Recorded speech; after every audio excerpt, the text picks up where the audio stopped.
दोस्तों नमस्कार। इस वीडियो में हम GR infra projects limited company के रिगार्डिंग जो लेटेस्ट मीडिया नोटिफिकेशन निकल के आई है उसको स्टडी करते हैं। साथ ही साथ कंपनी के fundamentals and technical chart pattern की तरफ एक नज़र। This is the latest notification regarding the company and notification की डेट है 5 दिसंबर 2025। आफ्टर रेगुलर ट्रेडिंग आवर्स इस नोटिफिकेशन को एक्सचेंजेस में लिस्ट कराया गया है। इस लिस्टिंग के थ्रू एक्सचेंजेस में इन्फॉर्म किया गया है दैट कंपनी को रिसीव हुआ है 1 EPC project for construction of Giridih bypass towards Tundi road by the state highway authority of Jharkhand. Total EPC contract की वैल्यू निकल के आती है 290.23 करोड़ रुपीज।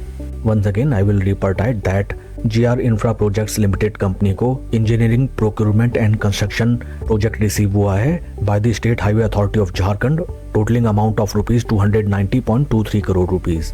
प्रोजेक्ट कंप्लीशन का टाइम पीरियड निकल के आता है 2 साल का। ओवरऑल काफी पॉजिटिव न्यूज। इससे नॉट ओनली कंपनी की total order book value increase होती हुई नजर आती है फॉर द फाइनेंशियल ईयर, साथ ही साथ जिसका पॉजिटिव इम्पैक्ट हमें कंपनी के quarterly and yearly sales and revenue figures में डेफिनेटली देखने के लिए मिलेगा।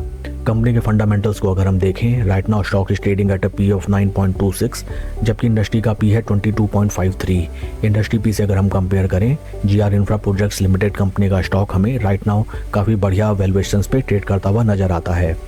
Market cap of company is 10,207 crore and current market price of share is 1,059।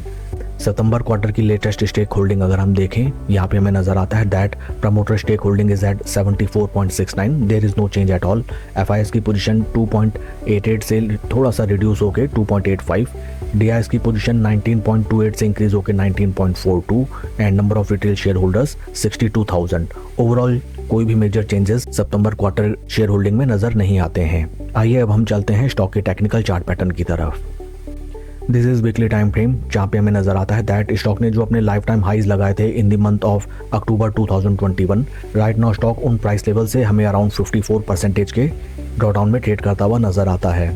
Technically speaking stock अपने राइट नाउ सभी इंपॉर्टेंट वीकली मूविंग एवरेजेस जो कि हैं 50, 20 एंड 200 तीनों वीकली मूविंग एवरेजेस के नीचे स्टॉक ट्रेड करता हुआ नजर आता है।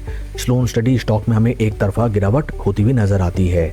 शेयर के परफॉर्मेंस को अगर हम कंपेयर करें विद निफ्टी 50, यहाँ पे भी हमें नजर आता है that stock is under performing the Nifty 50 index.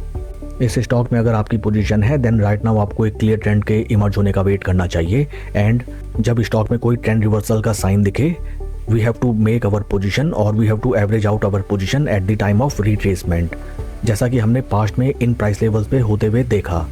Stock slow and study जब अपने 20 वीक मूविंग एवरेजेस के ऊपर एटलीस्ट चलने लगे at that point of time, या तो हम स्विंग ट्रेडिंग की नई पोजीशन इस स्टॉक में बना सकते हैं स्लो एंड स्टडी, या फिर इन केस हमारी एग्जिस्टिंग पोजीशन है इस स्टॉक में then we can further average out our position. Before that इस स्टॉक में हमें वेट एंड वॉच करना चाहिए। काफी इंटरेस्टिंग होगा देखना कि मंडे ट्रेडिंग सेशन में स्टॉक कैसे रिएक्ट करता है to this very good news. That's all for the video friends. Please like and subscribe my channel. Thank you.